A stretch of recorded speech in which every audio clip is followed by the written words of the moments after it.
एलिया फातिमा एक तजस्सुस पसंद बच्ची थी। उसे नई नई चीजें दरियाफ्त करना बहुत पसंद था। एक दिन वो अपनी दादी के कमरे में खेल रही थी कि अचानक उसे एक पुरानी सी सुनहरी घड़ी मिली।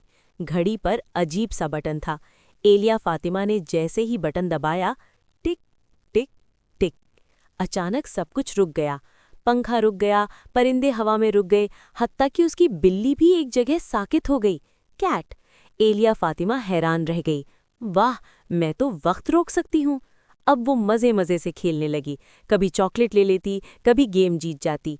लेकिन कुछ देर बाद उसे एहसास हुआ कि मज़ा तभी आता है जब सब साथ हों।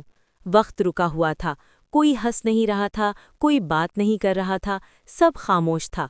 फिर उसे याद आया कि उसकी दोस्त आज उसके साथ पार्क में खेलने वाली थी।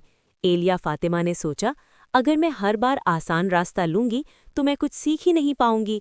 उसने दोबारा बटन दबाया, टिक टिक टिक, सब कुछ दोबारा चलने लगा।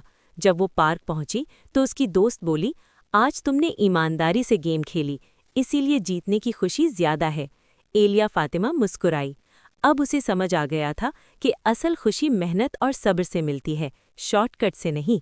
उसने घड़ी वापस दादी के कमरे में रख दी और वादा किया कि वो अपनी कामयाबी खुद हासिल करेगी। स्टार। मॉरल: शॉर्टकट वक्ती आसानी देते हैं, लेकिन असल कामयाबी मेहनत और सब्र से मिलती है।